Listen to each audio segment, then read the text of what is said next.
सर्वांना संबोधित करावं।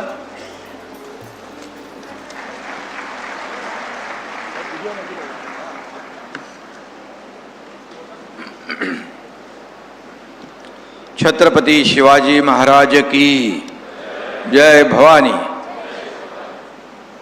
भारताच्या सर्वोच्च न्यायालयाचे सरन्यायाधीश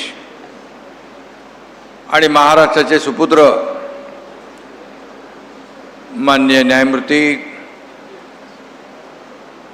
भूषण गवई साहेब आज या ठिकाणी उपस्थित आहेत आणि महाराष्ट्राच्या 12.5 कोटी जनतेच्या वतीने मी भूषण गवई साहेबांचं मनापासून स्वागत करतो आणि त्यांना खूप खूप शुभेच्छा देतो। आपले लोकप्रिय मुख्यमंत्री देवेंद्र फडणवीसजी, मुंबई उच्च न्यायालयाचे मुख्य न्यायमूर्ती श्री चंद्रशेखर साहेब, कोल्हापूर खंडपीठाचे पहिले न्यायमूर्ती मकरंदजी कर्णिक साहेब, रत्नागिरीचे पालकमंत्री उदयजी सामंत, रत्नागिरीचे पालक न्यायाधीश माधव जामदार साहेब, राज्यमंत्री योगेश कदमजी, रत्नागिरीचे प्रभारी प्रमुख न्यायाधीश विनोदजी जाधव, दिवाणी न्यायाधीश अमृता जोशी, बार काउन्सिलचे अध्यक्ष अमोलजी सावंत, संग्रामजी देसाई, सर्व व्यासपीठावरील सन्मान्य मान्यवर ॲडव्होकेट मिलिंद लोखंडे, उमेशजी सावंत, सर्व उपस्थित मान्यवर आणि या शुभारंभ प्रसंगी उपस्थित सर्व बांधव भगिनी आणि पत्रकार मित्रांनो, आजच्या दिवशी भारतरत्न महामानव डॉक्टर बाबासाहेब आंबेडकरांच्या स्मृतींना देखील मी वंदन करतो आणि डॉक्टर बाबासाहेब आंबेडकरांच्या तालुक्यामध्ये आपण सगळेजण या ठिकाणी उपस्थित आहोत आणि याचा देखील आपल्याला सगळ्यांना सार्थ अभिमान आहे। आंबवडे गाव इथे आहे आणि मंडणगड तालुका या तालुक्यामध्ये ही न्यायालयाची इमारत उभी राहते आहे। भारतीय राज्यघटनेचं हे अमृत महोत्सवी वर्ष आहे। आज आपण मंडणगडच्या दिवाणी व फौजदारी न्यायालयाच्या नवीन इमारतीचं उद्घाटन करीत आहोत। खरं म्हणजे हा मंडणगडवासी आणि रत्नागिरीच्या सर्वांसाठी, आपल्या सर्वांसाठी एक ऐतिहासिक दिवस आहे। न्याय मंदिरासह डॉक्टर बाबासाहेब आंबेडकरांचा पूर्णाकृती पुतळा देखील तिथं उभा राहिला आहे आणि वंचितांना न्याय देण्यासाठी बाबासाहेबांनी आपलं आयुष्य वेचलं। त्या महामानवाच्या सुंदर अशा पुतळ्याच्या साक्षीने तिथं न्यायदान होणार आहे। हे लोकशाहीतलं न्यायाचं मंदिर आहे, घटनेचं मंदिर आहे, याची जाणीव बाबासाहेबांचा पुतळा आपल्याला सगळ्यांना सदैव करून देत राहील। रत्नागिरी जिल्हा व सत्र न्यायालयाचं त्याचप्रमाणे मंडणगड बार असोसिएशनचं देखील मी मनापासून अभिनंदन करतो। मुंबई उच्च न्यायालयाला देखील धन्यवाद देतो आणि बार काउन्सिल ऑफ महाराष्ट्र आणि गोवा यांना देखील धन्यवाद देतो। खरं म्हणजे मला आठवतं आहे, मगाशी उदय सामंत यांनी उल्लेख केला, 2 वर्षापूर्वी माझ्या मुख्यमंत्री पदाच्या कारकिर्दीमध्ये काळामध्ये या ठिकाणी या न्यायालयाला मान्यता मिळाली आणि गवई साहेबांनी अनेक न्यायालयांना मान्यताही दिली आणि त्यांच्यामुळे अनेक न्यायालये देखील आम्हाला सुरू करता आली आणि या सगळ्याचं श्रेय आदरणीय भूषण गवई साहेबांना जातं, हे मी नम्रपणे या ठिकाणी सांगू इच्छितोय। या न्यायालयाचं भूमिपूजन देखील गवई साहेबांच्या शुभ हस्ते झालं आणि याचं लोकार्पण देखील, उद्घाटन देखील गवई साहेबांच्या शुभ हस्ते होत आहे। हा खऱ्या अर्थाने दुग्ध शर्करा योग आहे आणि ज्याचं भूमिपूजन, त्याचं उद्घाटन देखील म्हणजे गवई साहेब बघा, आमचं सरकार आणि आमचं PWD खातं किती सक्षमपणे आणि वेगाने काम केलेलं आहे. भूमिपूजनही तुम्ही केलं आणि लोकार्पणही तुम्ही केलं. हा योगायोग मोठा आहे. आणि त्यावेळेस आमचे तत्कालीन उपमुख्यमंत्री देवेंद्रजी भूमिपूजनाला होते आणि आज उद्घाटनालाही ते आहेत. हा देखील योगायोग आहे. आणि म्हणून नेहमी आम्ही कधी कधी कार्यक्रमामध्ये सांगतो की अनेक महाराष्ट्रातल्या मोठ्या मोठ्या प्रकल्पांचं भूमिपूजन या देशाचे यशस्वी प्रधानमंत्री नरेंद्र मोदीजींनी केलं आणि त्याचं लोकार्पणही मोदी साहेबांच्या शुभ हस्ते झालं.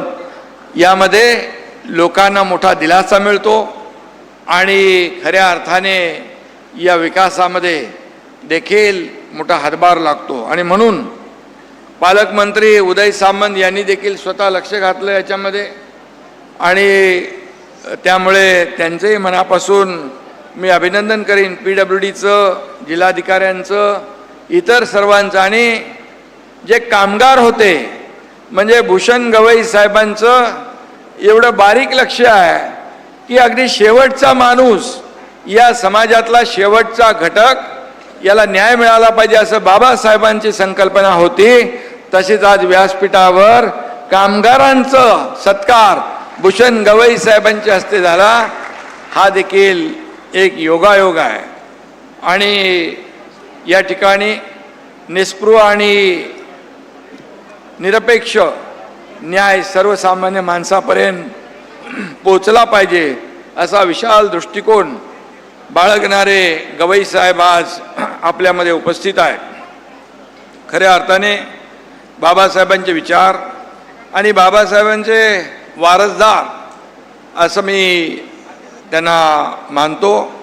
आणि न्याय गावागावामध्ये सर्वसामान्यांपर्यंत पोचला पाहिजे ही दूरदृष्टी ठेवणारे सरन्यायाधीश आम्हाला मिळालेत, लाभलेत.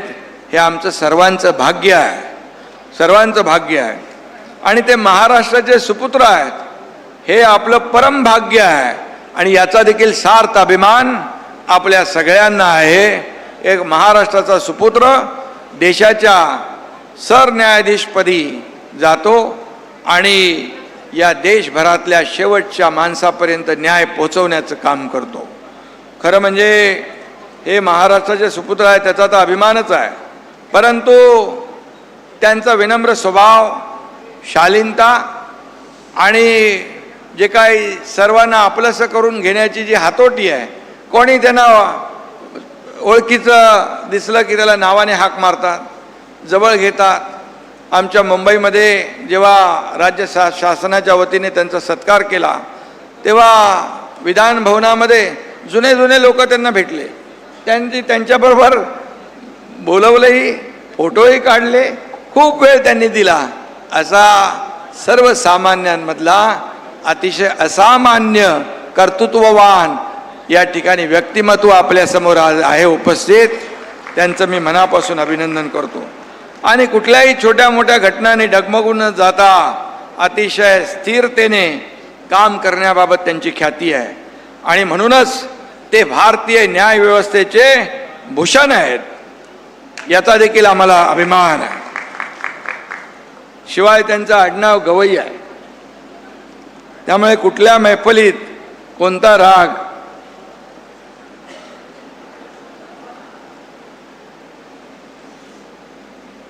आळवावा मी म्हणत नाही.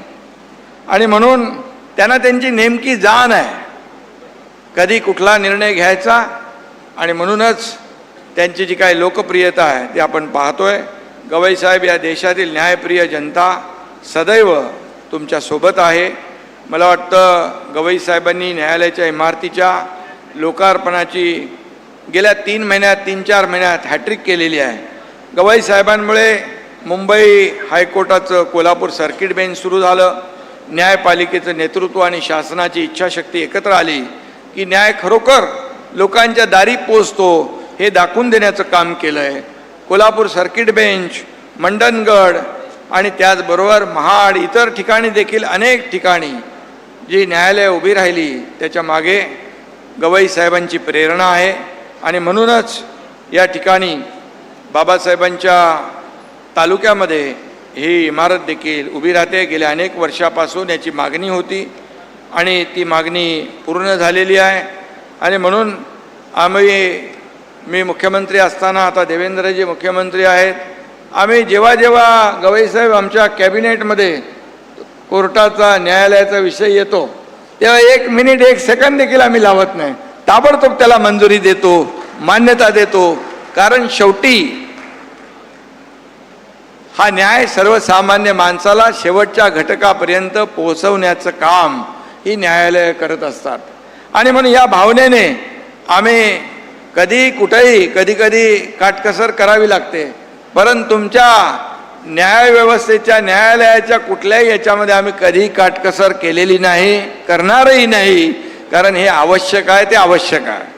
आणि म्हणून जेव्हा आपण या ठिकाणी मोठी इमारत उभी राहिलेली आहे आणि खऱ्या अर्थाने PWD, त्यांचे इंजिनियर, आर्किटेक्चर या सगळ्यांचं अभिनंदन आपण केलेलं आहे. आणि म्हणूनच या ठिकाणी लोकांना जवळ न्याय मिळेल, लोकांच्या दारी न्याय मिळेल. आणि म्हणून ही इमारत जी आहे कोर्टाच्या, आता वर्षानुवर्ष मुंबईकडे इतर ठिकाणी लोकांना चक्रा माराव्या लागणार नाहीत. आणि म्हणून कोकणवासियांना एक मोठा दिलासा या ठिकाणी आहे. या नव्या इमारतीत आधुनिक तंत्रज्ञानाचा वापर करून अनेक सुविधा उपलब्ध करून दिल्या. कोर्टिंग असेल, VCA आहे, डिजिटल रेकॉर्ड मॅनेजमेंट आहे, वकिलांसाठी देखील सुबक कार्यालय आहे, वाचनालय आहे, महिलांसाठी स्वतंत्र सुविधा आहेत, दिव्यांगांसाठी देखील रॅम्प आणि लिफ्ट आहे आणि सगळंच आहे. वेटिंग रूम आहे, स्वच्छतागृह आहे. सगळं या ठिकाणी जे आवश्यक आहे इथलं वातावरण कोर्टाचं ते सर्व या ठिकाणी आपण पाहिलं आहे. आणि म्हणूनच मी एवढंच सांगतो की सामाजिक लोकशाही निर्माण झाल्याशिवाय राजकीय लोकशाही टिकू शकत नाही, असं डॉक्टर बाबासाहेब आंबेडकरांनी सांगितलं होतं. आज या न्यायालयीन संकुलाचं उद्घाटन म्हणजे त्या सामाजिक लोकशाहीच्या दिशेने टाकलेलं एक ठोस पाऊल आहे. हे केवळ न्यायदानाचं केंद्र नाही तर सामाजिक समतेचा दीपस्तंभ आहे. आणि म्हणून आपण संस्कृती रक्षणासाठी मोठ्या भक्तिभावाने मंदिरं उभारतो, पण ही न्याय मंदिरं उभारण्याचं काम तितकंच पुण्याचं आहे आणि आवश्यक आहे. कारण या मंदिरातून सर्वसामान्यांना न्याय मिळत असतो. आणि म्हणूनच या ठिकाणी मी पुन्हा एकदा सांगतो, डॉक्टर बाबासाहेब आंबेडकरांनी दिलेल्या राज्यघटनेत अशा संस्था टिकवून ठेवण्याची ताकद आहे. आणि म्हणून कोकणामध्ये सुसज्ज असं हे न्याय मंदिर उभं राहतं आहे. मी आणि या ठिकाणी इथले खटले सर्व लवकर निकाली निघतील, अधिकाधिक लोकांना जलद न्याय मिळेल आणि इथे सत्याचाच विजय होत राहील अशा शुभेच्छा देतो. धन्यवाद. जय हिंद, जय महाराष्ट्र. धन्यवाद शिंदे साहेब. यानंतर मी मुंबई उच्च न्यायालयाचे 49वे मुख्य न्यायमूर्ती आदरणीय श्री चंद्रशेखर साहेब यांना विनंती करतो की त्यांनी आपणा सर्वांना संबोधित करावं.